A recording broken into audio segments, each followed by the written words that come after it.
রাজধানীর ভাটি অভয়নগর প্রাথমিক স্বাস্থ্য কেন্দ্রে এক অনুষ্ঠানের মধ্য দিয়ে রাজ্য ও জেলা পর্যায়ের SAANS এর উদ্বোধন করা হয়। শনিবার SAANS এর উদ্বোধনী অনুষ্ঠানে প্রধান অতিথি হিসেবে উপস্থিত ছিলেন আগরতলা পৌর নিগমের মেয়র তথা বিধায়ক দীপক মজুমদার।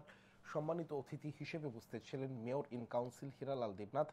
বিশেষ অতিথি হিসেবে উপস্থিত ছিলেন corporator Pradip Chanda, mission director Saju Wahid, joint mission director doctor Nupur Debbarma, ডাক্তার শোভিক দেববর্মা, রাজ্য স্তরের প্রোগ্রাম অফিসার ডাক্তার ঈশিতা গুহ সহ অন্যান্যরা।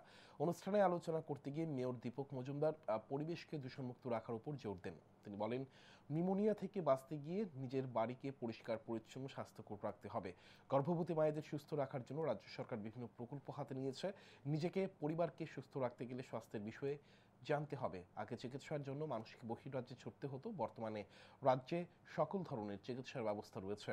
চিকিৎসা ক্ষেত্রে পরিকাঠামোর উন্নয়ন করা হয়েছে, যার কারণে বর্তমানে অঙ্গ প্রতিস্থাপন সহ জটিল অস্ত্রোপচার হচ্ছে রাজ্যে।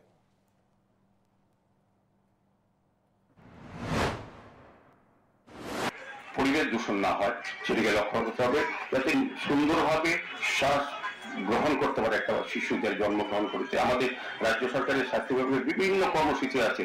মায়েদেরকে গর্ভাবস্থা থেকে সুস্থ রাখা, গর্ভবতী শিশুকে তার বৃদ্ধি হওয়ার ক্ষেত্রে তার যা যা করণীয় সমস্ত ব্যবস্থাপনা, টিকাকরণ, যা যা ভ্যাকসিনেশন প্রোগ্রাম আছে, ভ্যাকসিনেশন প্রয়োজন। উনি বলেছেন, সংগ্রহ বলেছেন।